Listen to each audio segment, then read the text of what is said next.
환영합니다. 좋아요, 구독, 알림 설정까지.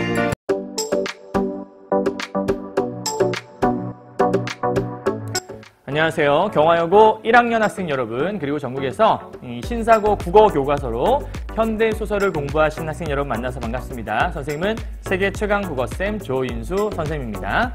자, 오늘은요, 이제 경화여고 1학년 학생들이 이번 중간고사를 준비하면서 신사고 국어 교과서에 대부분의 작품도 선생님이 다 찍어서 올려드렸거든요. 근데 유일하게 찍지 않은 작품이 하나가 이 이태준의 돌다리였어요.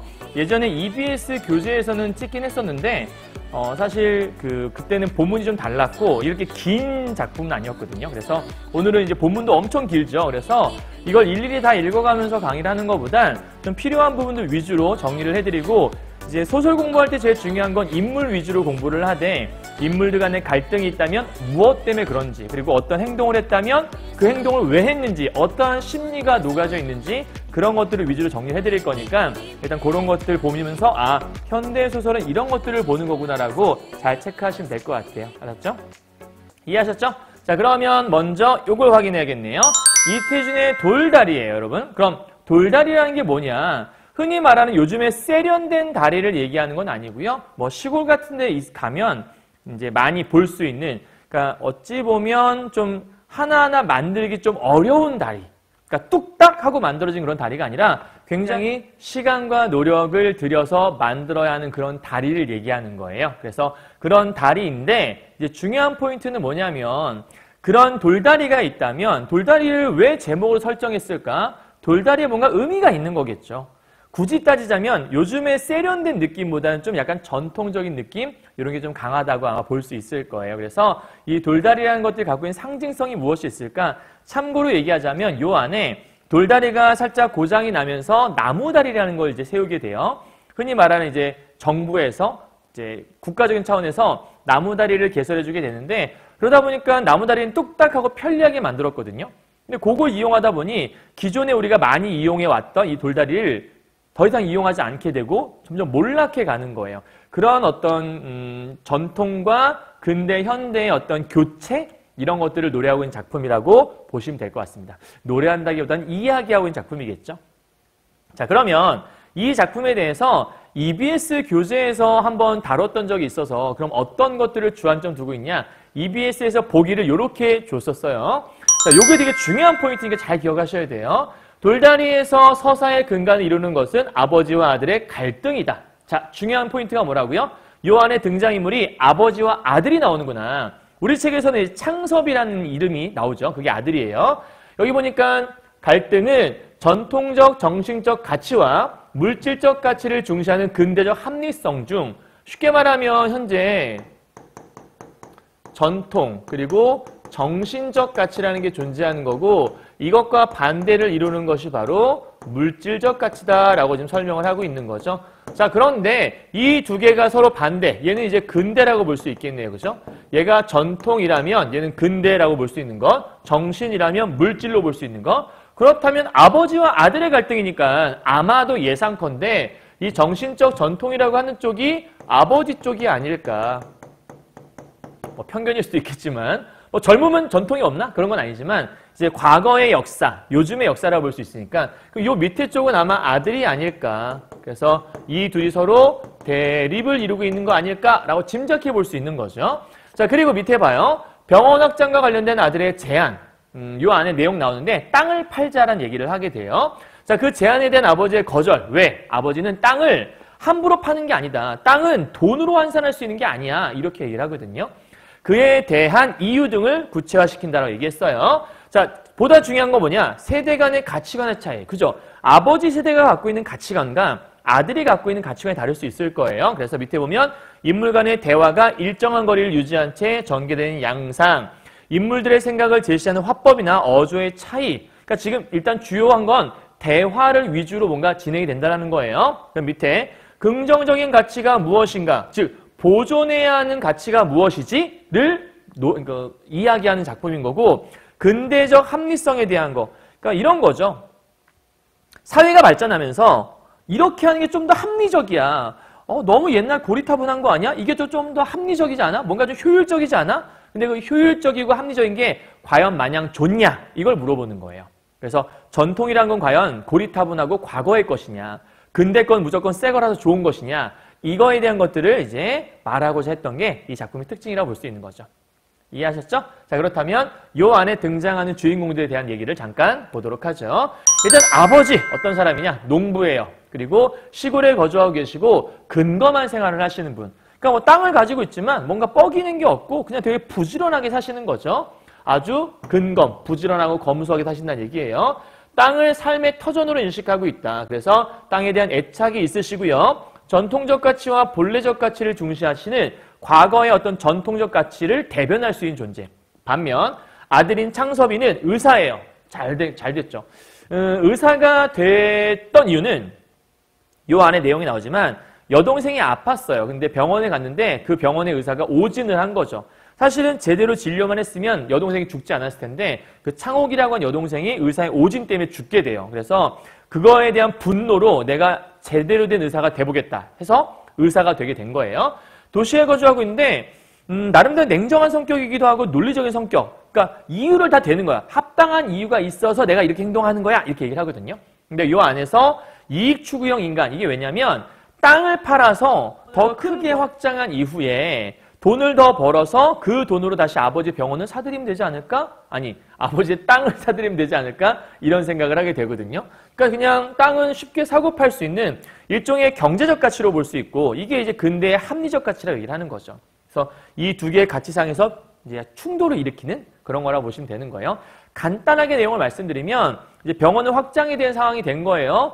돈이 모자라는데 돈을 어디서 구할 수 있을까? 마침 아버지가 땅을 갖고 계세요. 그래서 땅을 팔아서 그 돈으로 병원을 좀 확장하면 좀 더 많은 돈을 벌 수 있을 것이고 그 돈으로 아버지의 땅을 다시 사들이면 되지 않나? 이런 생각이 아버지를 설득하러 왔지만 아버지는 설득이 되지 않고 이 땅이 얼마나 소중한데 그렇게 돈으로 환산할 수 있는 것이 아니야. 물론 아버지가 미안해하긴 해요. 아들한테 뭔가 해주면 좋겠는데 네 맘 다 이해하는데 나는 팔 수 없다?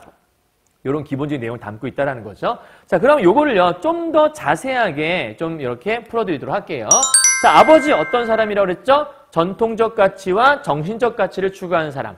그럼 아들인 창섭은 어떤 사람이라고요? 근대적 가치와 물질적 가치를 추구하는 사람. 자, 미리 말씀드리지만 아버지는 돌다리를 중요하게 여겨요. 그래서 자꾸 수리를 하고 사람들을 데리고서 이 돌다리를 고쳐보려고 노력을 해. 근데 창섭이는 아니 나무다리 있는데 뭐하러 그래요? 나무다리 그냥 저렇게 쉽게 만들었고 아주 편리하게 만들어졌는데 근데 사실 이 나무다리라고 하는 건 그렇게 안정적이지 않거든요. 나무다리는 조금 불안정할 수 있는 돌다리는 아주 안정감 있는 그런 다리로 존재될 수 있어요. 그래서 이 나무다리를 중시하는 이 창섭의 모습은 땅의 금전적 가치를 중시한 사람이라면 여기는 아버지는 땅의 본래적 가치 땅의 본래적 가치는 사람이 살게 만들어주는 거니까 인간의 삶과 함께 해온 그런 땅 그러니까 단순하게 돈으로 환산할 수 없는 거죠. 인간의 역사와 함께 온 것들이니까. 그래서 이러한 가치들이 각각의 인물들에게 주어져 있다는 정도로 여러분이 기억하시면 될 것 같습니다. 이해하셨나요?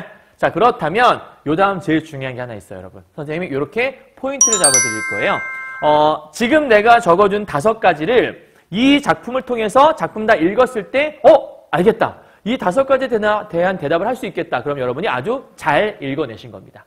아시겠죠? 그럼 잡아볼게요. 첫 번째, 등장인물에 대한 서술자의 태도를 우리가 알아야 합니다. 그러니까 본문을 보다 보면 서술자가 등장인물에 대해서 어떤 생각 갖고 있지? 누구를 더 좋아하나? 이게 약간 조금의 치우침이 있어요. 그걸 이제 살펴볼 거고요. 두 번째, 창섭과 아버지의 가치관 비교. 좀 전에 미리 말씀을 드리긴 했지만 본문 속에 어디를 보면 그런 근대적 가치관, 어디에 전통적 가치가 있는지를 찾아내시는 거예요. 외우는 게 아니라 여기에 숨어있네. 이게 그런 거 얘기하는 거구나. 이걸 찾는 거예요. 세 번째, 돌다리와 나무다리 어떤 차이가 있는지. 네 번째, 땅에 대한 두 인물의 생각을 비교할 거예요. 이따 다시 한번 정리해 드릴 거예요. 다섯 번째, 아버지가 말하는 맨 마지막 장면에 나오는데 이것이 바로 천리다. 하늘의 이치다라고 하는 게 있어. 그 천리의 의미가 무엇인지 마지막에 정리하면서 이 작품을 마무리하고자 합니다. 되셨나요? 자, 그렇다면 이제 본문을 한번 정리해 보도록 하겠습니다. 갑시다. 자, 제목 돌다리라고 나와 있네요. 아까부터 얘기하고 있지만 돌다리와 반대되는 개념에 뭐가 있다? 미리 설명하고 들어가죠. 나무다리라는 것이 존재한다. 근데 이때 돌다리라고 하는 것들은 뭐다? 아버지의 의견을 대변할 수 있는 전통적인 다리를 건너는, 그러니까 전통적으로 건너는 수단이었었는데 저게 무너진 이후에 이쪽이 근대적 가치관을 대변할 수 있는 나무다리가 놓여지게 되었다. 근데 이쪽엔 돌다리 같은 경우에는 만들기가 어려워요. 그런 반면에 굉장히 안정적일 수 있는데 이쪽은 만들기는 쉽지만 반면에 조금 불안정할 수 있다. 이게 이제 특징이라 보서 돌다리와 나무다리를 비교할 수 있다는 걸 체크하시면 되겠습니다. 자, 정거장에서 샘말 십리길을 내려오노라면 자, 샘말로 들어가는 거예요. 이 작품은 기본적으로 공간의 이동이 드러나요. 샘말 입구로 들어가서 나중에 동구, 동네 어귀로 들어간 다음에 뭐 집으로 갔다가 아버지 나중에 또 돌다리로 가기도 하고 이런 공간의 이동이라는 게 존재한다는 거. 길을 내려다 보면 반이 들락말락한 데서 밑에 보니까 건너편 산기슭에 놓인 공동묘지가 먼저 눈에 띄었대. 왜 굳이 공동묘지 얘기했을까? 거기에 뭔가 의미가 있겠죠. 계속 읽어본 다음에 얘기하도록 할게요. 아직은 모르겠으니까. 창섭은 잠깐 걸음을 멈추고까지 바라보았다. 자, 멈추고까지 바라보잖아요. 그러니까 뭔가 의미가 있는 장소라는 거예요. 왜죠? 밑에 볼까요? 지금은 단풍철도 지났다. 그러면 일단 계절적인 배경을 보여주네요. 단풍은 가을인데 그 철이 지났다라는 건 이제 어쩌면 겨울이 오고 있다는 거 아닐까? 일종의 좀 초겨울 정도? 겨울 초반이다. 이렇게 얘기할 수 있을 것 같고 그럼 이렇게 단풍철도 지났는데 누르테테한 가닥나무들만 묘지를 둘러서 듣지 않아도 적막하다. 뭔가 아름다운 그런 분위기를 얘기하는 것 같지는 않고 이 초겨울 분위기를 통해서 다소 쓸쓸한 배경 묘사를 하고 있구나. 이 정도 이해할 수 있을 것 같아요. 이해했나요? 자, 그래서 뭘 봤냐? 밑에 보니까 어느 것이라고 집어낼 수 없어도 창옥의 무덤이 공동묘지라고 얘기했는데 창옥의 무덤이 어디쯤인지는 짐작이 간다. 그렇다면 여기에 뭐가 있다는 얘기예요? 창옥이의 무덤이 있다는 거예요. 이 창옥은 아까도 얘기했지만 여동생이라고 얘기할 수 있다 얘기했잖아요. 그렇다면 밑에 창옥의 무덤이 여기 있고 그 무덤 쪽을 바라보면서 마음속으로 창옥아 잘 지내는 거니? 하고 불러요. 그럼 여기에 들어있는 인물의 정서는 당연히 그리움이라고 할 수 있겠죠. 정확히 얘기하면 누이에 대한 그리움을 노래하고 있구나. 마치 월명사의 제망매와 좀 비슷하다 볼 수 있겠네요. 그죠? 자, 공동묘지 본 이유 알겠죠? 이 공동묘지에 누가 묻혀있다라는 거예요? 누이의 시신이 묻힌 곳이 바로 어디다? 이 공동묘지구나. 이렇게 여러분 생각해 볼 수 있겠네요. 다음 넘어가 보죠. 다만 오니뿐으로 너희 나이가 훨씬 떨어진 누이였었다. 그러니까 나이 차이가 좀 많이 나는 누이가 있었나 보죠. 그 누이에 대한 얘기를 지금 할 것 같아요. 왜냐하면 죽었다고 했으니까 뭐 왜 죽었는지도 궁금하기도 하고 그런 내용들을 얘기하지 않을까 싶어요. 나이가 훨씬 떨어졌다란 뜻은 나이 차이가 많이 난다란 뜻인 거고요. 그 다음 여름이었다. 그럼 지금의 얘기가 아니네요. 언제 얘기예요? 과거 회상하는 부분이죠. 예전에 이런 일이 있었다. 그렇다면 이 작품은 과거로 돌아가는 이야기라고 볼 수 있으니 역순행적 구성을 얘기할 수 있겠구나. 그러니까 지금 나이차가 많이 나는 여동생, 그러니까 누이가 있었는데 창욱은 저녁 먹다 말고 복통으로 쓰러졌었어. 의사를 청해왔는데 열이 내리지 않았어. 의사가 바쁘다고 환자를 데려오라 했대. 이 건방진 의사 봐라. 자기가 바쁘다고 아픈 애를 야, 와, 오면 치료해줄게 이렇게 얘기했다라는 거예요. 근데 데려오라고 했어. 여기서 알 수 있는 게 굉장히 성의도 없어. 무성의해. 책임감도 없어. 무책임해. 왜? 처음이 아니야. 처음에 의사를 청해 왔을 때 대충 주사 놓은 다음에 돌아가 버린 거예요. 제대로 진단도 하지 않고 정말 나쁜 의사지. 그래놓고 이제 애가 더 아프다고 하니까 아, 나 바쁜데 데려오라고 그래. 아니 진료받고 싶으면 아쉬운 사람이 와. 이렇게 얘기했다라는 거야. 너무하지 않니? 그래서 하라는 대로 환자를 데리고 들어갔는데 역시나 와 대박 오진까지 해요. 성의도 없는데 뭐도 없어? 능력도 부족해. 야 진짜 나쁜 의사다 그죠? 다시 하루를 지나 고름이 터지고 복막이 절망적으로 상해버린 뒤에야 드디어 오진으로 인해서 병세가 너무 악화돼버린 상태가 될 수 있는 거죠. 그 결과 맹장염인 것을 알아냈어. 사실 그렇게 큰 거 아니거든. 근데 완전히 복막이 절망적으로 상해버렸다는 얘기는 더 이상 회복이 불가하다는 얘기잖아. 그래서 창섭은 그때 나도 어른이기만 했으면 필시 의사의 멱살을 들었을 것이었다. 그러니까 자기가 어려서 반항을 할 수 없었던 거야. 그래서 이제 열받아서 이런 누이의 허무한 죽음에서 창섭은 뜻을 세웠다는 얘기인 거죠. 그러면 누이의 허무한 죽음이라는 게 의미하는 건 뭐냐면 얘가 왜 의사가 됐는지를 보여주는 거죠. 이게 의사의 꿈을 품은 이유구나. 요걸 우리 체크해 볼 수 있겠고, 그럼 어떤 뜻을 세웠어? 의사가 되겠다는 뜻을 세운 거예요. 그죠? 그리고 아버지가 권하는 고농. 고농이라고 하는 거 여러분 왼쪽에 나와 있어요. 고등 농림학교. 그럼 농림학교 나오면 뭐가 되겠어요? 농부가 되겠죠. 그러니까 요 아버지가 권했다는 것들은 아마 농사일을 권장하지 않았겠어요? 그 농사일을 권장하는데 이걸 내가 거절하고 의사로 진학, 의학 전문 대학에 진학을 한 거죠. 그리고 맹장수술로는 서울시도 정평이 있는 한 권위가 되었다. 나름대로 능력이 있는 이제 의사가 된 거예요. 잘 됐죠. 더 높은 이제 위치에 올라갔으니까.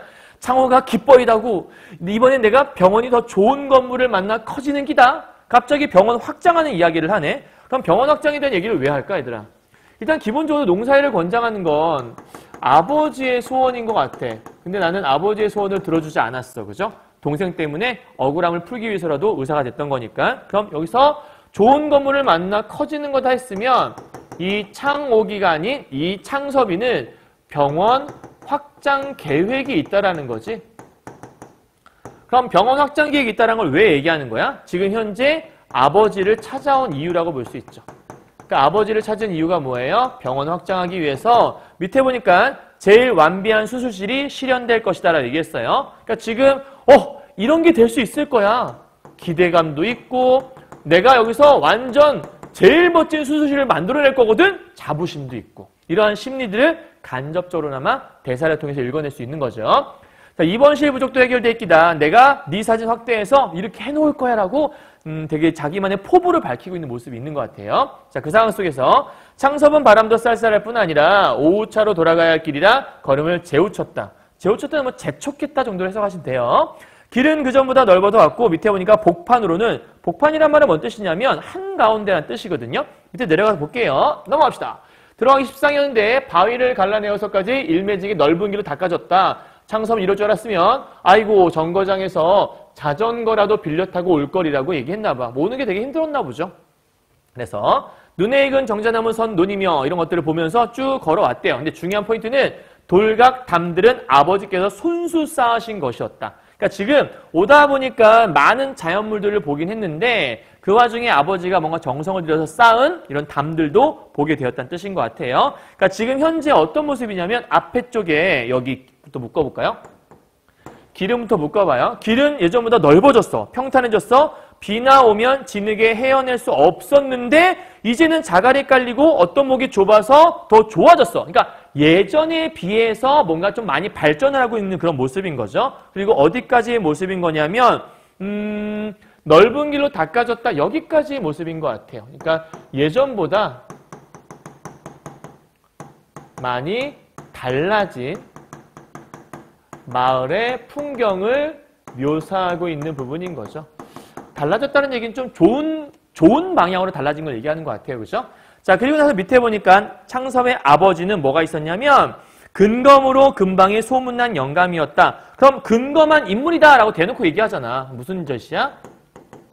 인물에 대한 직접적인 제시. 이 인물이 어떤 성격 갖고 있는지. 그럼 직접적으로 제시했다는 것들은 말을 바꿔서 요약적 제시라는 말도 쓸 수 있어요. 자, 직접 제시의 반대말을 우리가 뭐라고 하죠?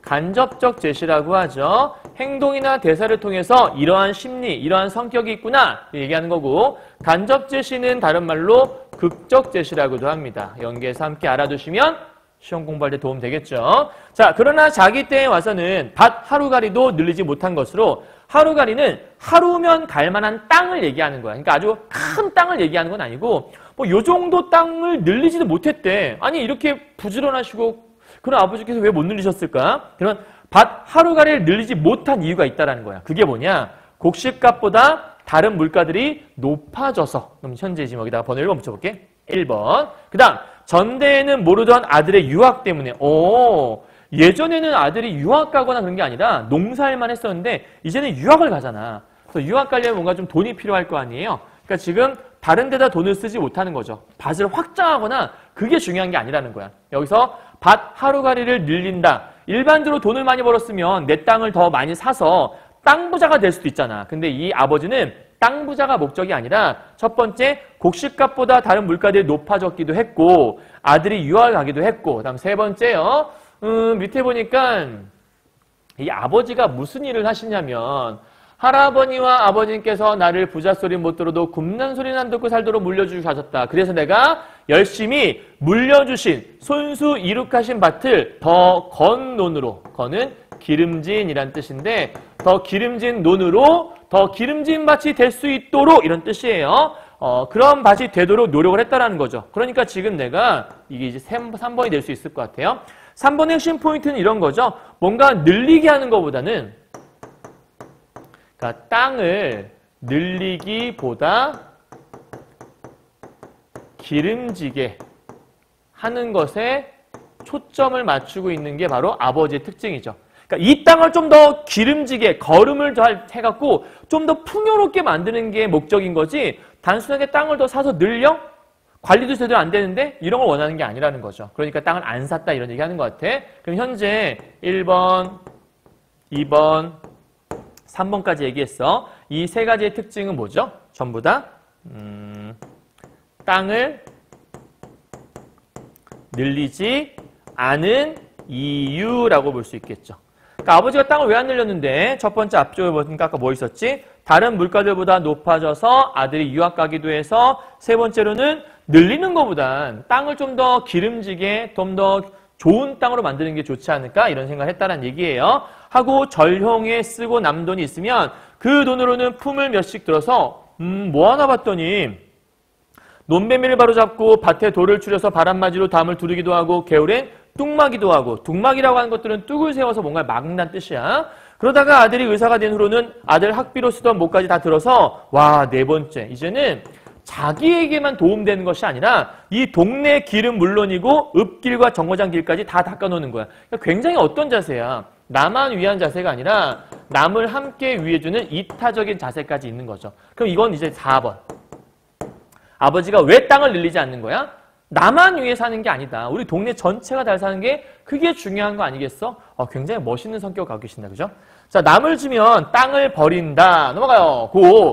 여간 근실한 자국이 아니면 소작을 주지 않았대. 소작이라고 하는 건 일정 돈을 받고 땅을 빌려주는 거야. 그래서 걔가 이 땅을 좀 이게 경작할 수 있도록 빌려주는 거죠. 그러니까 소작이라고 하는 포인트는 뭐냐면 돈 받고 땅을 빌려주는 건데 돈 받고 땅을 대여해주는 건데 이렇게 되면 뭘 안 하는 거냐면 스스로 경작하지 않는 거잖아. 이것은 뭘 들이지 않는 거냐면 정성이 없는 거죠.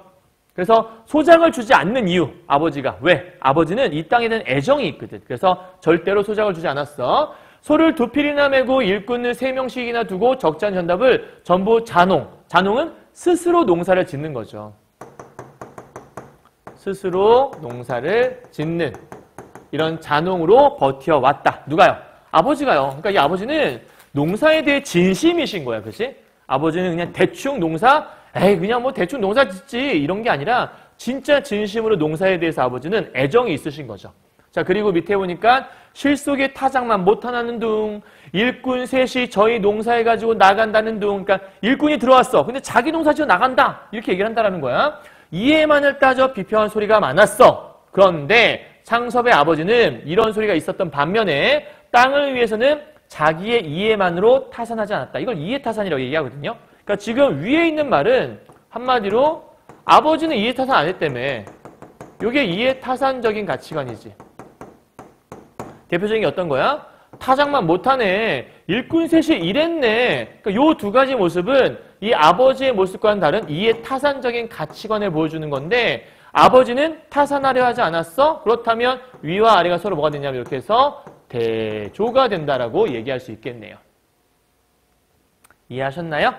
그러니까 아버지는 다른 사람들과 달랐어. 아버지는 땅에 대해 진심이었어. 이렇게 얘기하는 거죠. 그러니까 지금 여기서 아버지는 이해타산하지 않았다는 얘기니까 땅에 대해서 어떤 금전적인 생각 혹은 물질적인 생각 이러한 생각들을 안 했다라고 지금 얘기할 수 있는 거겠다. 그죠? 자, 이와 같은 임자. 얘들아, 이와 같은 임자가 누구야? 이 임자는 당연히 아버지겠죠? 그죠? 좀 지울까요? 잘 안 보이니까. 이와 같은 임자를 가졌다. 즉 땅에 대해 진심인 아버지와 같은 임자를 가진 땅이라서 곡식을 거둔 다음에 그루만 나온 농가 밭이 돼. 와, 밑에 보니까 누구의 눈에 탐스럽게. 왜 탐스러운 거야? 아버지가 그만큼 관리를 잘했으니까요. 그렇죠? 그러니까 남한테 소작 안 주고 본인이 스스로 농사를 짓고 굉장히 정성을 들이고 있다는 뜻인 것 같아요. 넘어가죠. 이런 땅을 팔기에는 이런 땅 팔기라는 거 얘들아. 이런 땅 팔기라는 게 왜 나왔을까? 이런 땅을 판다는 거는 창섭이 목적이죠. 현재. 창섭이의 목적. 누굴 찾은 목적이야? 아버지를 찾아온 목적이죠. 그래서 아버지에게서 이 땅을 팔도록 해서 옆에 보니까 이런 말 나오네. 수입은 몇 배 더 나은 병원을 늘리기 위해서가 아버지께 여간 미안한 것이 아니었다고 얘기해요. 그러니까 지금 양심은 좀 있나 봐요. 그죠? 그러니까 아버지가 땅을 얼마나 소중하게 여기는지 아시니까. 이 부분은 사실은 이 창섭이가 뭘 팔려는 이유냐면 땅 팔자고 하는 이유가 될 수 있어요. 그럼 땅 팔자고 하는 이유는 뭐지? 돈을 벌 수 있으니까. 결국은 경제적인 이익, 그다음에 물질적 가치 이런 것들을 중시하는 모습이 이 창섭에게 있었다. 이 행위를 통해서 알 수 있는 거죠. 그리고 미안하지 않을 수 없었다. 그럼 아버지한테 죄책감이 없냐? 그건 아니었어요. 아버지에 대한 미안함은 알죠. 그러니까 여기서 보면 땅을 팔자고 아버지한테 얘기하러 오긴 했지만 그 아버지에 대한 죄송한 마음도 있다. 그러니까 얘가 정말 돈만 하는 인간 말종 이런 건 아닌 거죠. 자, 하지만 중요한 건 이 땅을 약간 좀 흔히 말하면 담보 잡힌다고 하는데 아예 파는 게 아니라 담보 잡히는 거 이런 걸로는 3만 원 돈을 만들 수가 없었대. 그 얘기는 이 3만 원이라는 돈이 병원 확장에 필요한 돈인가 보죠. 근데 단순하게 담보를 맡기는 걸로 안 되니까 완전히 팔아버려야 되는 그런 상황이었던 거예요. 밑에 가보도록 하죠. 참고로 양관은 서양식 집, 양옥집을 얘기하는 거라서 이 양관이라고 하는 것들이 바로 뭐냐면 병원 확장 건물이라고 생각할 수 있는데 뒤쪽에 내용 보면 나오지만 이 병원이 아주 싸게 잘 나온 거야. 마침 싸게 나왔는지까지는 정확히 확인할 수 없죠. 어쨌든 병원 확장하기 아주 좋은 위치에 이 시기가 좋은 거죠. 그러니까 지금을 놓치면 언제 이런 걸 얻을 수 있을지 모르는 거야. 그러니까 돈이 당장 필요한데 나올 만한 구석이 아버지밖에 없으니까 왔던 거죠. 자, 아버지께서 내년에 환갑이셔. 이제 그 의식의 흐름을 잘 봐요, 여러분. 아버지 내년에 환갑이야. 그러니 내가 아버지를 모셔야 돼. 그러니까 내가 시골로 올 수는 없어. 왜? 난 도시에서 의사생활을 해야 되니까. 이거 누구 생각이냐면 굉장히 자기중심적인 생각이죠. 이기적인 생각이야. 그치? 아버지 쪽으로 내가 내려오면 되잖아. 모시려면. 근데 나는 도시 생활을 포기할 수 없는 거지. 그러니까 내가 시골로 올 수는 없고. 그럼 어떻게 해야 돼? 부모님이 서울로 오셔야 되는 거야. 그럼 어떻게 해야 돼? 아버지가 여기서 땅을 당신마치 못 거둘 사람에겐 소작을 주지 않았어. 무슨 얘기야? 아버지 스스로 농사를 짓는 분이라 자기만큼 애정이 있는 사람이 아니면 땅을 빌려주지 않을 거야. 그럴 바엔 땅을 파는 게 아버지가 올라갈 가능성이 큰 거지. 그래서 서울로 오시려면 땅 전부를 소작을 내어 맡기고는 서울과 편안히 계실 수 없으니까 그럼 어떻게 해야 돼? 땅을 팔아야 된다라고 지금 설명하고 있는 거야. 그러니까 지금 너희가 보고 있는 이 부분은요. 딱 봐도 알겠지만 누구 생각이야, 얘들아? 누구 생각? 전적으로 창섭의 생각이지. 그러니까 지금 이 부분에서 알 수 있는 건 뭐냐면 창섭이 자기 합리화를 하고 있는 부분인 거죠. 그래, 난 이럴 수밖에 없어. 아버지에게 소중한 땅이지. 하지만 내가 아버지를 원래 모셔야 되는 거잖아. 그럼 아버지를 모시려면 아버지가 서울로 올라오시는 게 제일 나은 거고, 그럼 올라오시려면 땅을 놓고는 안 올라오실 거니까 땅을 팔아야 되지 않겠어? 이왕 땅 판 김에 내 병원 확장에 도움도 되고 이렇게 얘기하고 있는 거죠. 그러니까 지금 자기 합리화를 통해서 이런 거죠. 땅 파는 일이 마치 아버지를 위한 일이라고 자기 합리하고 있는 거예요. 그죠? 이게 사실은 아닌데 자기 생각엔 땅을 파는 게 곧 아버지를 도와주는 일이고 그런 아버지가 나 따라 올라오시면 아주 이상적이라 생각하는 거죠. 어디까지나 자기중심적인 생각이에요. 넘어가죠. 창섭은 샘말에 들어서자 동구에서, 동구는 동네 어구, 그러니까 동네 그 입구 정도 생각하시면 될 것 같아요. 동구에서 아버지를 뵐 수가 있었다. 드디어 이제 아버지를 만나네요. 지금까지는 계속 창섭이 혼자 얘기했던 것 같아요. 그 다음 찬물에 무릎까지 걷고 들어서서 동네 사람들을 축축여서 돌다리를 고치고 계셨대. 그러니까 아버지가 돌다리를 거치는 거 보면 일단 기본적으로 이 마을의 편의를 위해서 앞장을 서시는 성격을 지닌 게 바로 아버지 성격이다. 그러니까 모두를 위해 자기가 앞장서서 막 나가는 거죠. 그죠? 자, 밑에 어떻게 갑자기 오느냐? 네, 좀 급히 여쭤봐야 할 일이 생겼습니다. 여쭤봐야 할 일이 뭐죠? 당연히 땅 파는 일에 대해서 물어보는 거겠죠? 그래? 그럼 먼저 들어가 있거라. 이렇게 얘기했어요. 동네 사람 수십 명이 쇠고비 하면서 밑에 다릿돌을 동아줄에 얼거 끌어올리고 있었다. 지금 보니까 돌다리 고치고 있는 것 같죠? 넘어갑니다. 서너 군데나 놓였으나 하룻밤 비에도 일수 넘치어 모두 큰 돌다리로 통행하였던 것이다. 그러니까 지금 보니까 이 큰 돌다리로 통행하였던 것인데 창섭은 어려서 아버지께 이 큰 돌다리, 그러니까 아주 큰 돌다리가 지금 이걸 고칠 수밖에 없는 이유가 그동안 많은 사람들이 다녔던 다리이기도 한 거야. 그 다리가 언제 만들어졌고 어떤 것이었는지 이제 설명을 해주는 거죠. 너희 증조부님 돌아가시어서다 산소에 상도를 해오시는데 징검다리를 건너올 수 있겠니? 징검다리는 이제 건너 와야 되니까 좀 위험할 수 있잖아. 그래서 아예 통으로 깔아버린 돌다리를 만들었던 거야. 그게 너희 조부님께서 다리부터 이렇게 넓고 튼튼한 돌로 하나씩 놓으신 거란다. 요거는 지금 현재 이 돌다리에 건설된 사연을 얘기해 주는 거죠. 아주 언제부터? 오래전부터 만들어진 다리다. 요 얘기를 하고 싶었던 것 같아. 그 5, 60년 동안 한 번도 무너진 적이 없었다. 이게 바로 이제 이 돌다리의 무슨 성이냐면 안정성을 얘기하는 거죠. 처음에 이렇게 얘기했잖아요. 돌다리는 안정적인데 나무다리는 조금 불안정성이 있다라고 설명했던 것 같아요. 자, 밑으로 넘어가도록 하죠. 뒤태 보니까 몇 해 전 장마 때문에 어쩐 일인지 가운데 큰 장이 내려앉았어. 원래 5, 60년 동안 한 번도 망가진 적이 없었는데 최근 들어 이게 망가지기 시작한 거야. 어딘가에 문제가 생겼을 수 있겠죠. 그 다음 밑에 넘어가 볼게요. 더구나 불과 수십 보 이내에 면회 보조를 얻어서 난간까지 달린 한다면 나무다리가 여기 있다. 와, 그럼 난간까지 달린 나무다리니까 돌다리는 난간이 없겠죠.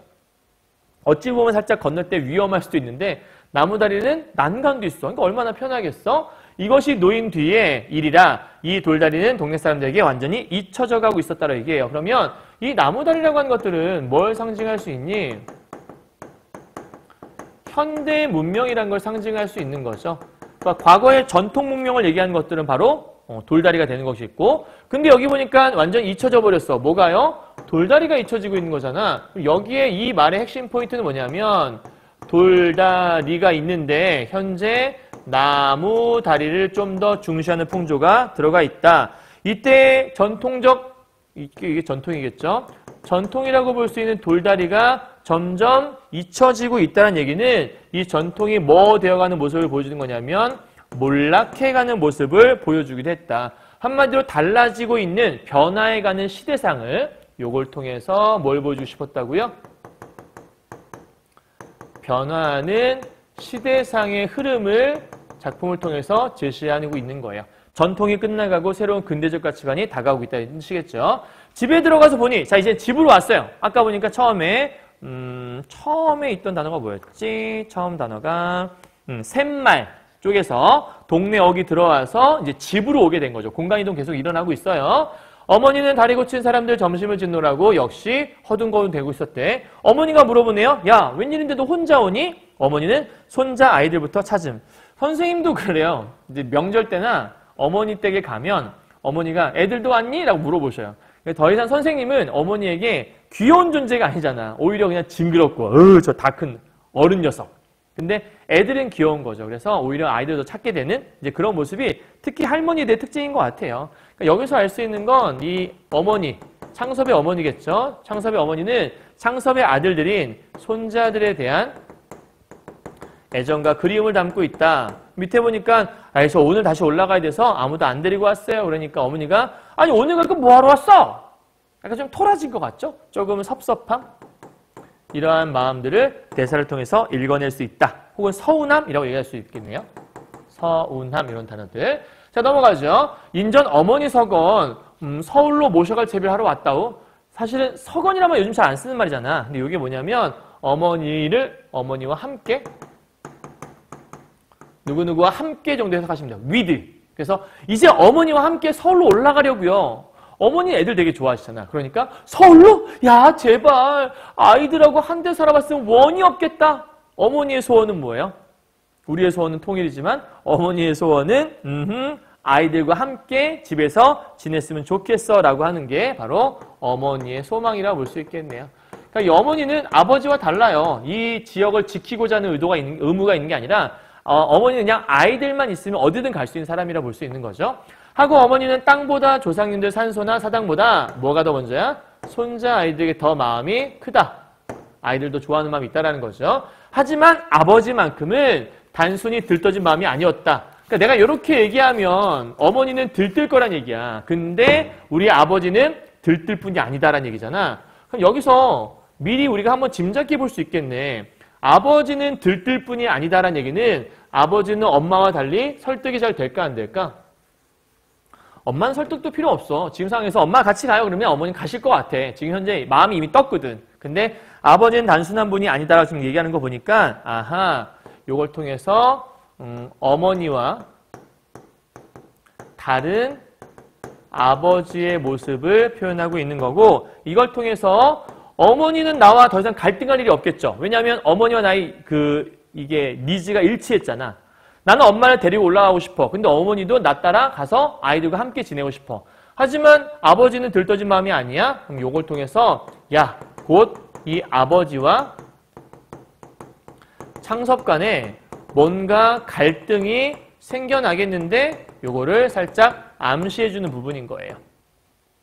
이해하셨죠? 자, 아버지는 이들의 뒤를 쫓아서 개울에 돌아왔어요. 돌아왔는데 보니까 아들의 뒤를 쫓아왔나 봐요. 의사인 아들은 마치 환자에게 치료 방법을 이르듯이, 환자에게 치료 방법 어떻게 해? 대충 해? 아니지, 아주 자세하고 상세하게 설명을 해주는 거죠. 그러니까 지금 요거는 아들의 입장이에요.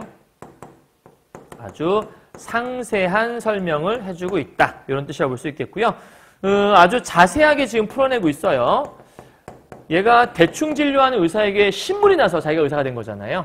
자, 그리고 외아들인 자기가 부모님을 진작 모시지 못한 점이 잘못이라고, 여기서 포인트는 자기의 자식된 도리에 대한 것들을 언급을 하면서 아버지를 설득하고 있는 모습이 있는 거죠.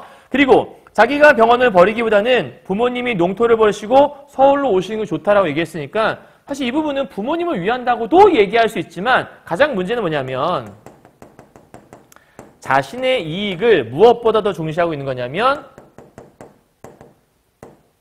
부모의 어떤 희생. 사실 부모님이 희생해야 되는 거잖아. 그럼 부모님이 희생한다는 걸 더 생각을 했다면 어머니를 모시고 올라가진 않았겠죠. 내가 내려오면 되는 거니까. 근데 나는 내 이익을 포기할 수 없는 거야. 차라리 부모님이 나보다 희생을 해야 돼. 굉장히 어떤 생각이야? 이기적인 생각이야. 아니, 땅! 그런 거 파는 게 뭐 힘들어. 그냥 팔 수도 있지. 이렇게 생각한다는 거예요. 자, 넘어가 보죠. 그럼 병원은 나날이 환자가 늘어가나 입원실이 부족해서 오는 환자의 3분의 1밖에. 자, 여기 다시 우리가 이제 이번에 A를 붙여볼까요? 3분의 1밖에 수용을 못하고요. 근데 큰 건물 새로 짓기는 쉽지 않고요. 마침 교통 편한 자리에 양옥이 하나 들어섰고요. 방화방공으로도 가치가 충분하고요. 아주 뭔가 불도 잘 막아줄 수 있고 뭔가 그러니까 뭔가 좀 피해로부터 뭔가 재난으로부터 잘 버틸 수 있다는 얘기인 것 같아요. 그다음 입원실로 변장하기 굉장히 용이한 건물이고 수도와 가스가 다 들어온다는 점 F. 마지막 가격이 싸다 이런 얘기죠. 최고네. 그러면 A부터 시작을 해서 B, C, D, E, F, G까지요. 그죠? 여기까지 특징은 뭐예요? 왜 내가 병원을 확장해야 하는지 병원 확장의 이유를 이렇게 해서 설명해 주고 있는데 중요한 건 이거는 대사가 아니잖아요. 그죠? 다 누가 설명해 주는 거죠? 이 모든 것들은 서술자가 서술을 통해서 얘기해 주고 있네요. 그죠? 창섭이의 마음을 다 풀어내주고 있는 거예요. 염화기는 하나 32,000원이라 지금의 병원을 팔면 15,000원쯤은 받겠지만 그것은 새 집을 고치는 데와 수술 시에 기계 안비하는 데 다 들어갈 것이기 때문에 돈이 최소한 32,000원 따로 있어야 병원을 확장할 수 있다는 얘기를 하는 것 같아요. 그죠? 그 32,000원을 벌기 위해서 지금 얘기하는 것 같아. 이제 여기는 다시 숫자 1을 붙여보도록 할게요. 기억을 붙여볼까요? 이번에. 자, 기억. 다음 넘어가죠. 32,000원 따로 있어야 됐어. 근데 밑에 보면 시골에 땅을 둔 데야 1년에 고작 3,000원밖에 안 난다는 거야. 아니 땅 묵혀놓으면 3,000원밖에 이익이 안 나요. 그런데 땅을 팔아서 병원을 확장하면 1년에 10,000원 이상씩 3,000원보다 거의 3배 가까이 늘어나는 거잖아. 와우. 이러니까 니은. 그리고 돈만 있으면 땅은 언제든지 서울 가까이에서도 살 수 있으니까 아버지 땅을 팝시다. 이렇게 얘기했던 거지. 그렇다면 기역에서 디귿까지의 모습은 다 뭘 얘기하는 거야? 기역의 디귿의 모습은 이 땅을 어떠한 가치로 보는 거죠? 이 창섭의 금전적인 가치관을 엿볼 수 있는 거지. 그러니까 땅을 바라보는 땅에 대한 태도가 얘는 그냥 돈이지 뭐. 돈으로 환산할 수 있어. 이렇게 생각하는 것 같아. 그랬더니 아버지가 일단 듣더니 점심이나 먹거라. 나도 좀 생각해보자꾸나 하면서 잠시 대답을 보류하는 모습이 나오네요. 그죠? 학원은 게을러 나갔고 다리돌 올려놓고야 들어와서 점심상을 받았어요. 요즘 사람들은 다시 아버지가 얘기하기 시작하는 거야. 아니 좀 힘도 줄었나 봐. 아니 그 다리 처음 놓는 게 내가 어려서 봤는데 불과 한 연화문에서 굴떡 들던 그런 돌들인데 이제는 수십 명이 들어도 씨름을 하고 있다. 그러니까 옛날에는 사람들이 힘도 좋아갖고 그냥 올톨 들었는데 지금 이제 그런 게 아니라는 거죠. 나무다리가 있는데 그거 왜 고쳐요? 그러니까 지금 창섭 입장에서는 이렇게 편리한 나무다리가 있는데 저렇게 짓기 어려운 나무다리, 그 돌다리를 왜 짓냐라고 물어보는 거야. 그러니까 여기서 말하는 건 이 창섭의 굉장히 실리주의적인 태도를 엿볼 수 있지. 그리고 이 나무다리라고 하는 것들이 뭘 얘기하는 거냐면 굉장히 설치가 용이, 아주 설치가 쉬운 것들을 얘기하는 거로 볼 수 있겠고 너도 그런 소리 하는구나. 나무가 돌만 하다든? 아버지의 불만이 나타나는 거죠. 넌 그 다리에서, 그럼 그 다리는 나무다리야? 이거는 돌다리겠죠. 너 돌다리에서 고기 잡던 생각 안 나니? 서울로 공부 갈 때 거기 건너서 갔잖아. 시체, 사람들은 모두 인정이란 게 사람에게만 있는 줄 알더라. 이 얘기 뭐냐? 아니 사람들은 꼭 인정이 사람에게만 있는 줄 알아. 사실은 맞는데 아닌데? 아닌데 이런 얘기하는 거잖아. 그러면 여기에 숨어있는 말은 뭐라고 볼 수 있겠어요? 사실은 사람뿐만 아니라 자연 그리고 모든 만물에도 뭐가 있다? 인정이라는 게 존재할 수 있다. 그러면 사람에게만 인정이 있으면 인정을 베푸는 대상이 사람이어야 되는 거잖아. 근데 모든 것에 인정이 존재한다면 우리는 모든 것에 인정을 베풀어야 하는 거지. 그러니 돌다리도 하나의 좋은 사물이 될 수 있겠고 나의 인정을 받아야 되는, 나의 인정 베품을 누려야 하는 존재인 거죠. 밑에 보면 할아버지 산소에 갈 때에도 그 다리로 그르그르 댕겼고 어머니도 그 다리로 가마 타고 시집으로 왔고 나 주건 그 다리로 건네다가 물어라. 난 서울 갈 생각 없다. 드디어 아버지의 결론이 탁 튀어나오죠. 난 서울 갈 생각이 없어. 땅 팔기를 뭐 하는 거야? 거절하는 거야. 창섭 입장이 좀 불안했겠죠. 아버지가 오케이 하고 얘기한 게 아니라 잠깐만 생각 좀 해보자꾸나 하고서 나갔으니까 아마 안 되겠지라고 생각했을 수도 있는 거죠. 사실은요. 그죠? 자, 그런데 아버지가 뭐라냐면 난 서울 갈 생각이 없어. 왜? 이 다리로 니네 할아버지, 니네 엄마, 너도 학교 다녔잖아. 그러면 이제 중요한 포인트가 뭐냐면 이 다리라고 하는 것이 평범한 다리가 아니라는 거죠. 그럼 이 다리는 어떤 다리인데? 이 다리는 우리 가족이 모두가 많은 도움을 받았던 것이고 우리 가족이 살아오면서 우리 가족과 늘 함께했던 그런 다리인 거지. 그러면 여기를 싹 다 묶어서 아버지의 대사를 통해 얘기하고 싶었던 건 뭐냐면 이 돌다리의 역사라고 하는 것을 이것을 가족사와 연계하고 있다는 게 특징인 거죠. 즉 우리 가족과 함께 온 것이, 즉 가족과 함께 온 것이 바로 뭐다? 이 돌다리라고 하는 거죠. 그럼 이 가족사라고 하는 것들은 뭘 얘기하는 거냐면 가족의 역사라든지 혹은 추억과 함께 해온 가족의 역사와 추억 이것들과 함께 해왔던 것이 바로 뭐다? 이 돌다리였다라는 거야. 그러니 이 돌다리를 통해서 우리의 제목 이 돌다리 있잖아. 이걸 왜 얘기하는 거야? 좀 전까지 땅 얘기했는데 그러니까 땅과 돌다리가 뭔가 통하는 게 있다라는 거죠. 그러니까 돌다리라는 것들은 예전부터 있어왔던 것들이고 땅도 예전부터 있어왔던 것들 전부 다 과거부터 지금까지 존재하던 것들이고 그것을 대한 태도가 좀 뭔가 비슷하게 좀 겹치는 것도 있다라는 거죠. 어쨌든 땅 팔기를 거절했어? 놀랬어. 네? 라고 얘기하니까 천금이 쏟아진데도 난 땅을 못 팔겠다. 자, 아버지가 땅을 못 팔겠다고 얘기해. 그러면 땅을 팔면 돈이 생기는데 왜 아버지는 땅을 안 팔지? 그럼 아버지는 돈이 중요한 게 아니라고 얘기하는 거죠. 그러니까 아버지의 특징은 뭐냐면 정신적 가치를 물질적 가치보다 좀 더 중시하는 사람이라고 볼 수 있을 거예요. 내 아버님께서 손수 일으키시는 걸 내가 봐왔고 내 할아버님께서 손수 피땀 흘려서 모은 돈으로 장만한 그런 논들이다. 그러니까 이 땅은 그냥 평범하게 그냥 팔 수 있는 그런 게 아니라 우리 가족과 늘 함께 해왔다. 한마디로 얘기해서 대대로 물려받은 대대로 정성을 들여온 그런 땅이란다. 네가 돈으로 환산할 수 있는 게 아니야.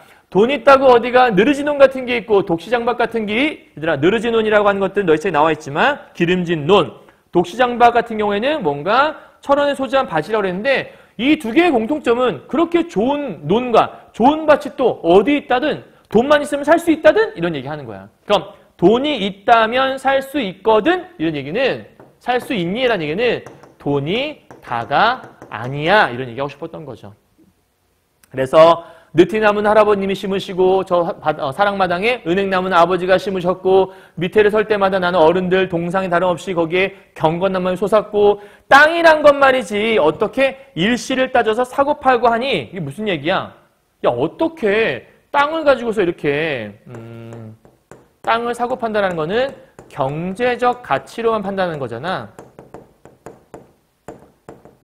땅을 경제적 가치로만 중시하는 이 세태를 뭐 하는 거야? 비판하고 싶었던 거지. 어찌 감히 땅을 돈으로만 생각해. 그러면서 밑에 야, 땅 없어 봐라. 집이 어디 있으며 나라가 어디 있니? 땅이란 천지만물의 뭐다? 근거란다라고 얘기하는 거죠. 그러니까 이거 지금 현재 아버지가 가진 생각이기 때문에 예전부터 가지고 내려왔던 전통적인 가치라고 볼 수 있겠고 이것은 아버지의 가치관인 거예요. 그죠? 아버지는 땅에 대해서 어떤 가치관이 있어요? 땅은 천지만물의 근원과 동일한 것이다. 천지만물의 근원이라면 이 땅을 파는 순간 천지만물 근원 자체가 없어져 버리는 거잖아요. 그러니까 함부로 팔 수 있는 게 아니라는 거죠. 자, 밑에 보면 내 문서 쪽으로만 사모으기만 한 사람들, 쉽게 말하면 땅 문서 가지고서 막 땅 투기한 사람들, 돈놀이처럼 별리만 생각하고 이자만 생각하고 넘어가요. 제 조상들과 그 땅과 어떤 인연이라도 어떤 인연이라는 건 도시 생각지 않고 그럼 인연을 떠올린다는 것들은 물질적 가치가 아니라 뭘 중시하는 거냐면 정신적 가치를 중시하는 모습이라 볼 수 있겠죠. 근데 그런 것들을 생각하지 않고 헌신짝 버리듯이 버리는 사람들은 전부 다 뭐다라는 거야? 자기네는 괴이한 사람들로밖에 보이지 않는다라고 설명하는 거야. 그럼 여기서 말하고 싶었던 게 뭐라고 볼 수 있어요? 얘는 지금 현재 어떤 정신적 가치가 아닌 물질적 가치나 경제적 가치. 무엇에 대해서? 땅에 대해서. 그러니까 땅에 대한 이러한 태도들을 뭐 하려는 의도가 들어있는 거냐면 비판하려는 의도가 이 안에 들어있구나 이렇게 생각하시면 되는 거겠죠. 이해했나요? 약간 좀 눈부시긴 한데 땅에 대한 물질적, 경제적 가치, 비판의 의도를 담고 있다라고 쓰시면 되는 거예요. 자, 네가 네 덕으로 오늘 의사가 됐니? 내 덕인 줄 아니? 야, 내가 땅 없이 뭘로 널 했겠니? 밭에 가서 절하고 논에 가서 절해야 쓴다. 야, 너 진짜 누구한테 고마워해야 돼? 땅에 대한 고마움을 얘기할 수 있어야 돼. 야, 땅이 너를 이렇게 만들어준 거야. 이렇게 얘기하는 거죠. 자, 자고로 하늘의 덕이 땅을 통하지 않고 사람들이 그냥 하늘이라고 얘기하는데 하늘의 덕이 땅을 통하지 않고는 사람한테 미치는 줄 아니? 무슨 얘기야?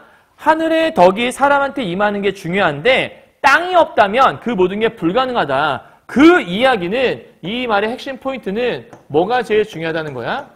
땅이 제일 중요하다라고 얘기하는 거야. 왜요? 땅은 천지 만물의 가장 근원에 존재하기 때문에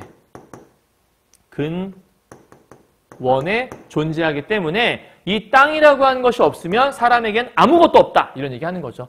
이것이 바로 앞에서부터 계속 보았던 전통적인 가치관을 얘기한다라고 볼 수 있겠네요. 자, 땅을 밟고 다니니까 땅을 우습게들 여기지 땅처럼 응과 보응받고 뭔가 과오하는 거 잘못하면 벌을 받고 잘하면 칭찬받는 이런 응과가 분명한 게 밑에 보니까 이런 게 있네요.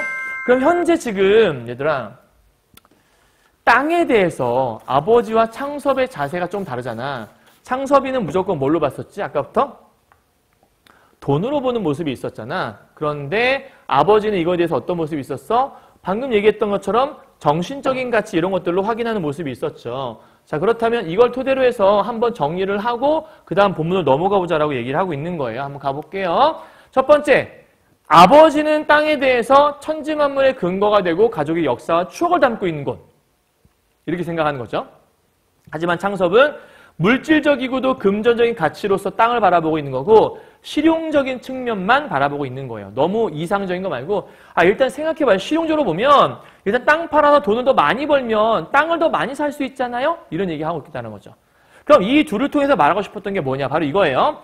둘 사이의 갈등이 이로써 발생하게 되고 그럼 결국 이 땅이라는 게 무엇의 매개체가 돼요? 갈등의 매개체가 되는 거죠.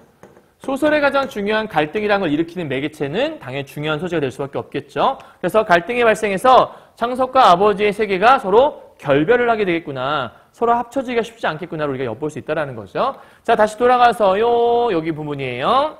넘어가야겠다. 가자. 차라리 하늘을 못 믿을 때도 많다. 그러나 힘들어하는 사람에겐 힘든 만큼 땅이 반드시 후한 보답을 주시는 거다. 그러니까 지금 요 얘기가 바로 앞에서 얘기했던 그 음과 있잖아.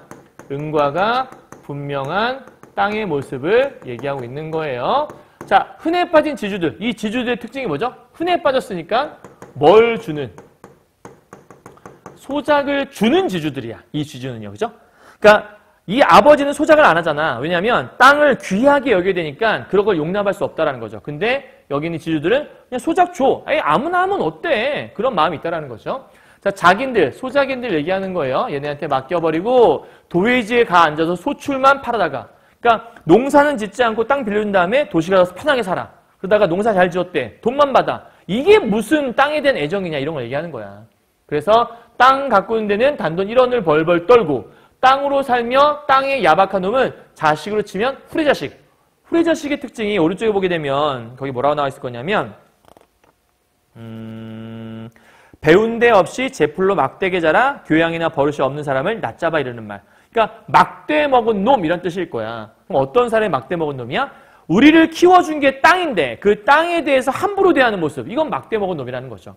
자기를 길러준 땅도 몰라본 놈 이런 뜻인 것 같아요. 그죠? 자, 밑에 봐요. 땅이 말을 할 줄 알아. 봐라? 땅이 말을 할 줄 알아? 봐라? 이상하지? 땅이 말을 할 줄 안다고 생각해봐라. 이런 얘기야. 그러면 얘가 뭐라고 할 거 아니? 배가 고프단 땅이 얼마나 많겠니? 이렇게 얘기해. 그럼 배가 고프다는 얘기는 땅한테 뭘 해달라는 얘기야? 정성을 잘 들여달라는 얘기지. 배가 아픈 땅은 관리받지 못한 땅의 모습을 이렇게 설명했겠죠. 야, 제발 정성 좀 들여줘라. 좀 약도 좀 치고 잘 관리 좀 해줘라. 이런 얘기 하는 것 같아. 해마다 걷어만 가고 땅은 자갈밭이 되니 뚝이 떠나가니 아나? 걸음 한 번은 제대로 넣나? 정급하게 돼 자기니 우는 소리 나이야 너희 신의를 주사침 놓듯이 애꿎은 금비만 갖다 털어넣지. 금비는 아주 좋은 비료를 얘기하는 거겠죠. 그렇게 땀을 홀대하곤 인제 죽어서 땅이 무서워 어디로 들어갈 텐가? 이게 포인트가 뭐얘들아? 사람은 죽으면 어디로 가지? 사람은 죽으면 이름을 남긴다고 하지만 사람은 죽으면 땅으로 가잖아요. 그럼 결국 사람이 죽어서 갈 수 있는 곳은 땅인데 그 땅을 홀대하면 그 땅이 우리를 잘 반겨주겠냐 이렇게 얘기하는 거죠. 자, 창섭은 입이 얼어버렸대. 이게 뭔 얘기야? 입이 얼음! 더 이상 할 말이 없다는 거잖아.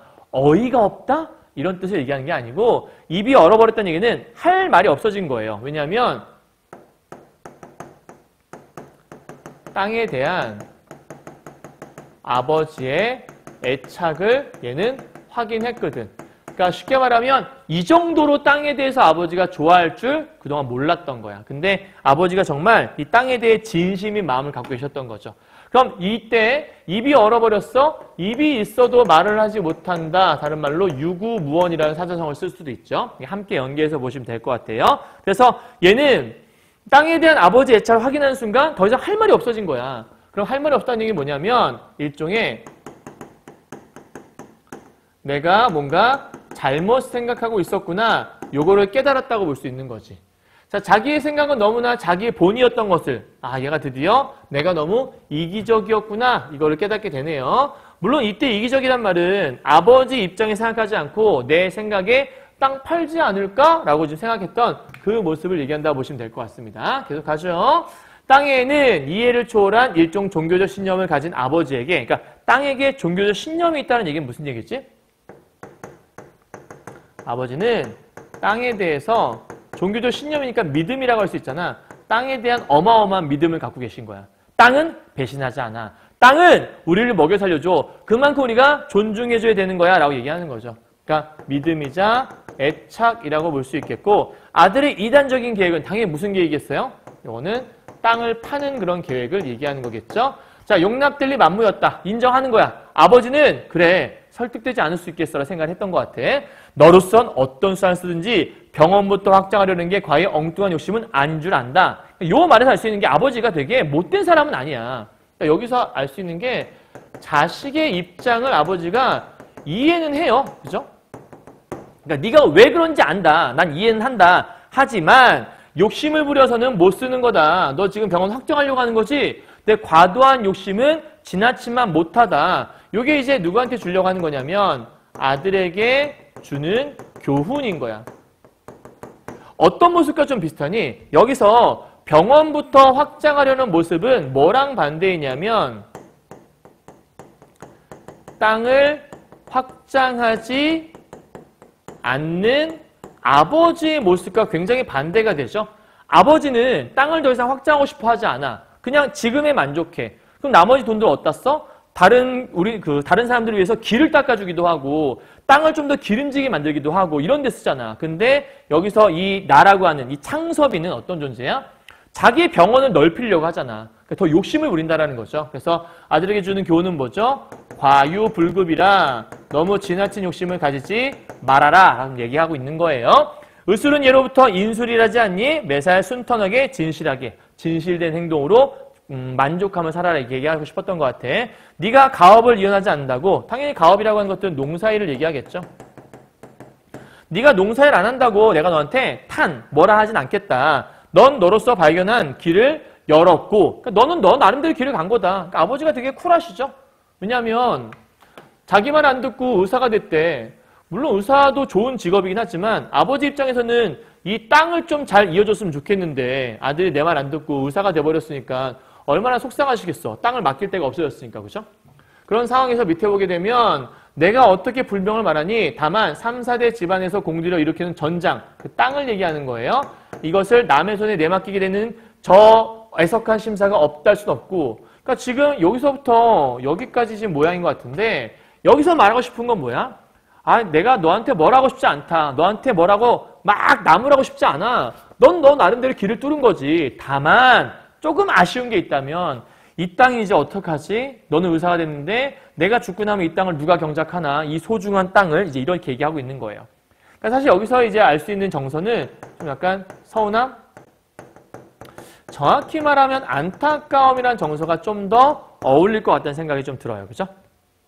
오케이? 자, 그랬더니 팔지 않으면 그만 아닙니까? 라고 얘기해. 그러니까 팔지만 않고 그냥 뭐 담보로 잡히거나 그 정도는 괜찮지 않아? 이렇게 얘기하는 것 같아. 그러면 돈이 어쨌든 돈이 지금 필요한 상황이니까 아버지 그러면 팔지만 말고 뭔가 좀 다른 방법 생각해보죠. 이렇게 얘기하는 것 같지 않아? 그러니까 여기서 알 수 있는 건 아버지에 대해서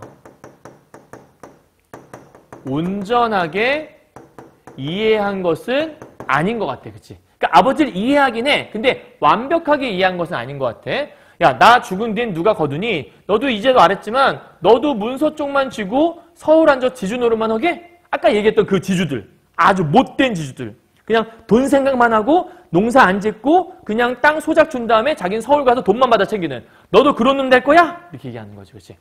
내가 그렇게 싫어했던 그 지주짓을 네가 할 거니? 라고 좀 나무라고 있는 것 같아. 그래서 너도 그럴 거냐? 그럼 너도 그럴 거라고 얘기하는 거 보면 아버지 입장에 되게 속상할 수밖에 없겠죠. 그러니까 너도 지금 그 놈들과 다를 게 없구나 이렇게 얘기하는 거니까. 그래서 밑에 오게 되면 그 땅이 지주하고 자기 팀에서 땅들만 얼마 고른지 안 돼. 야, 그거 안 돼. 난 절대 그 꼴 못 봐. 이렇게 얘기하는 것 같아. 그렇지? 그러니까 지금 이 모습 통해서 알 수 있는 거는 뭐냐면 이 아버지가 이런 얘기하는 것 같아. 경제적 가치로만 판단하는 이 모습을 뭐 하고 있는 거야? 비판하고 있는 거죠. 그죠? 아버지가 가장 마음에 안 들어하는 모습인 거지. 야, 나 이거 팔 거야. 팔 거야, 분명히. 너 언제 팔 거냐면, 나 죽을 임시, 나 죽을 때면 다 팔 거야. 돈에 팔 줄 아니? 야, 돈 같은 거에 안 팔아. 나 뭐 할 거냐면, 사람한테 팔 거야. 이렇게 얘기해. 그럼 얘들아, 이 사람이라고 하는 건 뭐야? 이 사람은 그냥 사람이 아니라 땅의 가치를 아는 사람이 여기서 말하는 이 사람인 거야. 그냥 평범한 사람을 얘기하는 게 아니라 진정한 땅의 가치를 아는 사람이 볼 수 있겠죠. 건너 용문인 말이다. 우리 느르지눈 같은 건 한 해만 붙여보고 죽어도 농군으로 태어난 걸 하나지 않는다. 한탄하다는 뜻이거든. 그러니까 쉽게 말하면 저 건너에 사는 용문이라는 애는 우리 그 느르지눈 같은 거 이런 거는 한 해만 내가 농사를 짓는다고 한 해만 농사 짓고 그대로 죽어도 저는 농부로 태어난 걸 후회하지 않아요. 이렇게 얘기한다는 거야. 그럼 이때 이 용문이라는 애는 어떤 존재인 거야? 땅의 가치를 아는 이인 거지. 그치? 독시장밭을 내놓는다고 해봐라. 넘겨보죠. 문보나 덕길이 같은 사람은 길바닥에 나앉더라도 집을 팔아 살려고 덤빌 게다. 그러니까 사람들이 땅을 살려고 막 그럴 거란 얘기야. 내놓자마자. 그런 사람들이 땅 임자 안 되고 누가 되어 오르냐? 그러면 얘들아 문보나 덕길 같은 사람은 어떤 사람이야? 땅 임자가 돼야 하는 사람들인 거야. 그렇지? 왜? 땅을 소중히 여기는 사람들이니까 걔네들 입장에서는 이렇게 땅을 딱 내놓자마자 저렇게 소중한 밭이 나오다니 얼른 사야지? 이런 생각을 한다라는 거죠. 그러니 아주 말이 난 김에 내 유언이다. 야, 내가 이제 내 유언할게. 그런 사람들 무슨 돈으로 땅값을 한몫 내겠니? 그냥 몇몇 해고 그 땅 소출 팔아서 연년이 갚아나가게 할 테니까 너도 땅값을 난 그렇게 받아갈 줄을 미리 알고 있거라. 그러니까 너 지금 내가 니네 병원에서 팔아주지 못하는데 언젠가 이 땅에 가치를 아는 사람 생기게 되면 그때 팔 거야. 그럼 네가 그때 그거 맞춰도 돈 가져가. 이렇게 얘기하는 것 같아요. 그리고 네 엄마가 먼저 가면 내가 묻을 거고 내가 먼저 가게 되면 네 엄마만은 그때 서울로 데려가렴. 그러니까 나는 못 간다. 엄마 데려가라. 언제? 나 죽고 나면. 이렇게 얘기하는 것 같아. 아들 입장에 속상할 것 같아. 그죠? 난 샘말서 이렇게 야인으로 죄 없는 밥을 먹다가 야인인 채 묻힐 걸 흡족히 여긴다. 즉 나는 절대로 떠나지 않을 거다. 여기서 말하고 싶었던 건 뭐야? 지금 농민으로서의 삶에 대해 행복하게 하는 거잖아. 농민으로서의 삶에서 이 삶을 소박한 삶이라 생각을 하고 있는 것 같고 이 농민으로서의 소박한 삶에 대해서 굉장히 만족하고 있고 플러스 굉장한 자부심을 느끼고 있는 요 아버지의 모습을 우리가 살펴볼 수 있네요. 그죠? 이해하셨나요? 그러니까 아버지는 못 간다라는 얘기를 하고 있어요. 넘어가죠? 자식의 젊은 욕망을 못 들어주는 거. 야, 애비된 마음으로 편하진 않다. 그럼 당연히 자식의 젊은 욕망은 뭐예요? 땅을 파는 걸 얘기하는 거겠죠. 그죠? 야, 땅 팔아서 병원 확장하는 거 정확히 얘기하면. 그래서 이 욕망이라고 하는 건 땅 팔아서 병원을 확장하는 것까지를 얘기하는 것 같은데 이거 못 들어줘서 미안하다. 아빠가 미안해. 얘기하는 것 같아. 그렇지만 이 늙은이한테도 신념이라는 게 존재한다. 여기서 제일 중요한 게 이 신념이라는 단어인데요. 여기서 말한 신념이라고 하는 것들은 무엇에 대한 애착이겠어요? 당연히 땅에 대한 애착. 네가 땅에 대해서 그렇게 물질적 가치관이 있는 것을 생각하는 것처럼 아빠도 이 땅에 대해서 애착이 있고 소중함을 가지고 있어. 그러니 나의 신념 이거를 망가뜨릴 수는 없단다 라고 얘기하는 것 같아. 무시하지 말아다오. 아버지는 다시 일어나 담배를 피우며 다리 고친 데로 나갔어. 그 돌다리 쪽으로 갔다는 얘기했죠. 옆에 앉았던 어머니는 두 눈에 눈물을 쭈르르 흘리셨대. 왜? 엄마는 가고 싶었거든. 아들 따라서 손자들과 함께 살고 싶었거든. 근데 아버지가 죽어도 못 간대잖아. 미치겠는 거죠. 야, 너희 아버지가 여간 고집이시냐? 그랬더니 사실 아들 입장에 되게 속상할 만하잖아. 근데 얘도 그렇게 나쁜 인간은 또 아니야. 아니에요. 아버지가 어떤 어르신인지 내가 오늘 또 잘 알았습니다. 이 얘기가 아버지가 어떤 사람인지 저 이제 다 알았어요. 완전 속상해요. 이렇게 얘기한 게 아니라 아니에요 어머니. 제가 좀 잘못 생각했나 봐요. 아버지가 어떤 어르신인지 제가 오늘 더 잘 알게 됐어요. 맞아요. 아버지는 정말 땅을 소중히 여기시는 분이었는데 제가 그걸 잠시 잊고 있었나 봐요. 얘기하는 거죠. 그러니까 여긴 지금 아버지의 그 신념, 아버지가 무시하지 말아달라고 했던 그 아버지의 신념을 얼마만큼은 이해하는 모습이 있는 거죠. 한편 아버지에 대한 그 존경심도 표현하는 것 같아. 우리 아버지는 훌륭한 인물이라고 하니까. 그러니까 이 아들 입장에서 아버지를 이해하지 못하는 건 아니라는 거죠. 근데 문제는 뭐냐면 하지만 창섭도 코어리가 찌르르했대. 그러니까 코어리가 찌르르했대. 몸 한 구석에 뭔가 이상이 생겼나 봐. 왜 그런 거죠? 자기가 계획하고 온 일, 그러니까 땅 팔겠다고 뭔가 논리를 세워왔을 거 아니야. 논리적이니까. 근데 그게 실패한 것쯤은 차라리 당연하게 생각되었고 아버지와 자기와의 세계가 경유되는 일종의 결별의 심사를 그러니까 뭔 얘기야. 아버지와 사이가 좀 멀어진 것 같다는 생각을 한 거지. 왜 그런 거냐면 일단은 내가 계획하고 온 일이 실패한 것에 대해서 당연하게 생각했다? 그래. 내가 이렇게 계획 세운 거 실패한 게 당연하지. 왜 당연하게 생각한 거야? 이거는 아버지의 생각을 이해했으니까.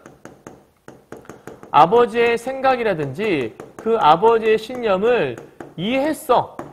이해했기 때문에 그래. 내가 이렇게 실패한 건 당연한 일이었어. 그럴 수밖에 없는 일이었네 라고 아버지를 이해했어. 근데 다만 이해했으면 이제 아버지를 받아들여야 되는데 그 받아들여지는 것만큼은 아니야.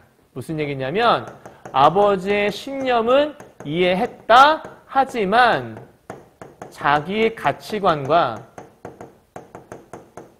아버지의 가치관이 일치하진 않아. 그로 인해서 결별이 생기고 있다는 거야. 가치관 차이가 있는 거죠. 왜 우리가 어떤 사람이 얘기하는 거에 대해서 사실은 그래 네 말도 이해는 하는데 나는 그렇게 생각하지 않아. 이렇게 얘기할 수 있잖아.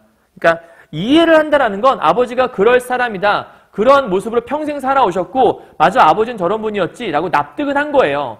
다만 그 아버지의 의견을 완벽하게 받아들여서 나도 전통적 가치관을 가지게 되는 건 아니라는 거죠. 거기까지 가시면 안 돼요. 그냥 아버지를 이해했다 정도까지만 가셔야 돼요. 자, 그럼 밑에 아들은 아버지가 고쳐놓은 돌다리를 건너 전역타를 타고 가버렸대. 즉 아버지는 떠나버린 거네요. 이제 아버지래. 아들은 이제 간 거예요. 왜냐면 설득이 안 될 걸 알았으니까. 자, 동구 밖으로 사라지는 아들의 뒷모양을 지키고 섰어. 아버지가 또 마음 아프겠죠. 왜냐면 아버지도 아까 얘기했잖아. 너의 부탁 못 들어주는 아비의 심정 그래 나도 슬프다. 네 맘 다 이해한다. 근데 아버지의 신념도 있으니 좀 이해해다오. 그 마음을 알기에 아들은 아버지 설득이 안 될 걸 알고 떠나버린 거죠. 아버지 이해합니다. 하지만 아버지 마음은 이해하지만 저의 가치관을 바꿀 수는 없어요. 하면서 그냥 떠나버린 것 같아요. 자, 아버지의 마음도 정말 임종에서 유언이나 하고 난 것처럼 외롭고 아버지는 지금 외로움을 느끼고 불안한 마음이 있는 거야. 왜 그런 거지? 왜? 이렇게 지금 생각한 이유는 아들 부탁을 거절했으니까. 그죠? 아들 부탁을 거절해 생긴 거고 이로 인해서 뭔가 좀 씁쓸함을 느끼고 있는 거죠. 그런데 아버지는 종일 개울에서 허덕였으나 저녁에 잠도 달게 오지 않았어. 왜요? 같은 이유예요. 자식의 부탁을 거절했으니까. 자식 속상하게 만들어준 거잖아. 부모 입장에서 부탁 들어줄 만도 한데 사실 들어줄 수 없었으니까. 그 얘기하는 거죠. 서당에서 읽던 백낙천의 시가 다 생각이 났다. 늙은 제비 한 쌍. 야, 이게 포인트야지 얘들아. 제비가 떠오른 거야. 근데 제 뱃속이 고픈 것은 참아가며 입이 얼어 묻은 것은 그러니까 보니까 제 배에 고픈 건 참아. 근데 입에 얻어서 물은 것은 전부 다 누굴 줘? 새끼들을 줘. 그러니까 지금 여기서 이 늙은 제비 한 쌍의 모습이 마치 나 같다라는 거잖아. 그러니까 늙은 제비의 모습에서 누굴 떠올리고 있어? 나 자신을 떠올리고 있어. 자, 그럼 여기까지 내용 중에서 이제 여기 하나 또 포인트인데 이 소설 속 인물들에 대해서 서술자가 어떤 태도를 갖고 있냐라는 거야. 일단 창섭이 얘기를 할 때에는 서술자가 창섭은 이러한 생각이 있었다, 이런 생각이 있었다라고 해서 창섭이가 얘기하게 내버려 두지 않고 그 모든 것들을 작가가 다 얘기하고 끝내버려. 그래서 서술자가 요약적으로 제시해서 창섭은 이런 인간이다 라고 그냥 얘기를 해버리고 끝나는 거야. 작가들한테 생각할 여유를 주지 않아. 그냥 창섭이는 그런 사람인가 봐.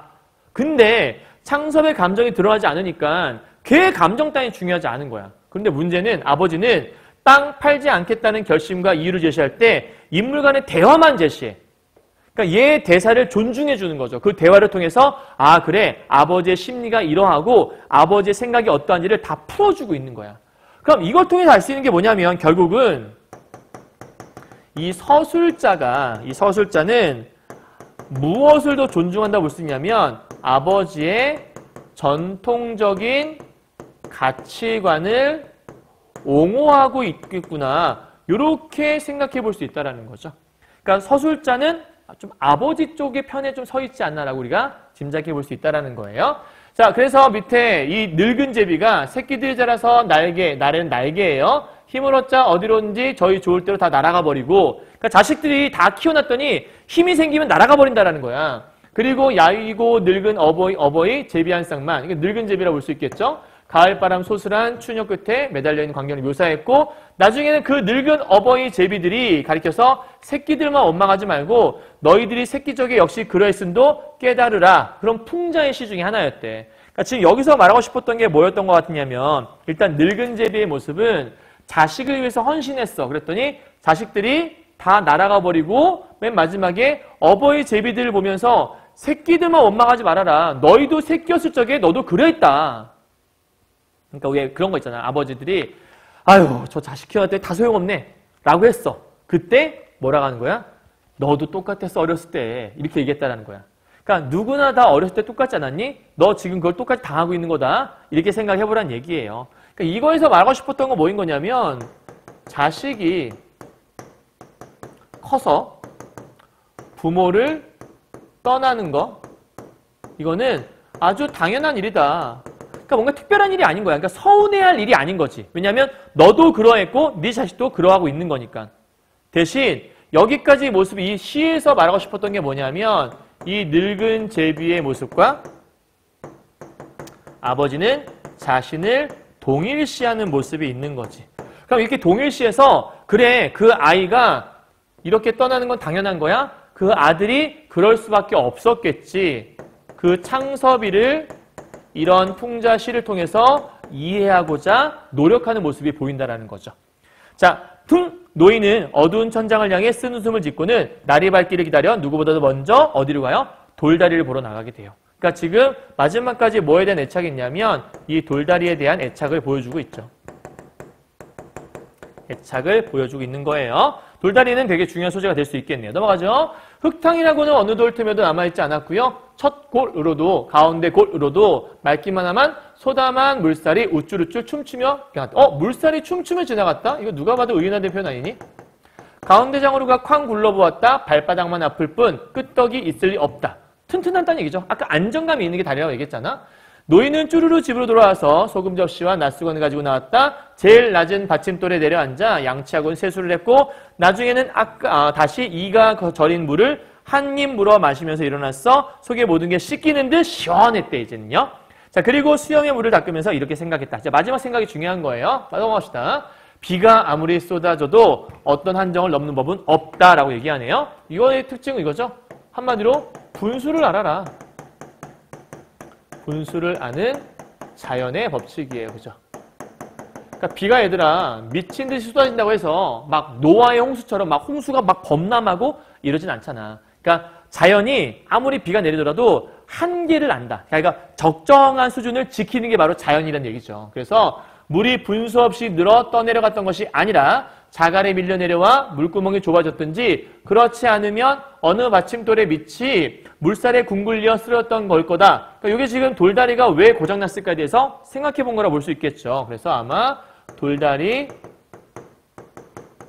무너진 이유에 대한 이 아버지의 추측이 나오는 부분인 거고, 이걸 통해 말하고 싶었던 거, 미리 바닥을 치고 미리 받침돌만 제대로 보살펴 준다면, 요것만 하면 만년을 간들 무너질 리 영원히 안 무너질 거다. 그래서 사람이란 하늘 밑에 사는 날까진 하루라도 천리의 방심, 즉 이 돌다리가 무너졌던 건 미리미리 대비하지 않고 방심해서 그런 거다. 그러면 이 천리라고 하는 이게 제일 중요한 말인 거야. 천리의 의미가 뭐냐라는 거지. 천리라고 하는 건 하늘의 이치고 그것은 자연의 이치라고 볼 수 있는 거니까, 이거의 뜻은 자연의 한결같은 이치, 즉 변화없는 이치를 얘기하는 거고, 이 자연의 변화없는 이치라고 하는 것들은 뭘 얘기하는 거냐면 이런 걸 얘기하는 거죠. 주어진 상황에 순응하고 매사에 조심을 하고 항상 보살피는 자세가 중요하다. 이런 얘기했다 볼 수 있겠고요. 자, 이걸 통해서 두 가지의 주제를 크게 추리해 볼 수 있어요. 첫 번째는요, 어떻게 살자는 거냐면 자연의 이치에 따라 살자. 이런 얘기가 첫 번째로 볼 수 있고요. 여기다가 더해서 두 번째는 모든 것을 미리미리 정성을 들여서 보살피라. 이런 얘기를 하고 있는 거예요.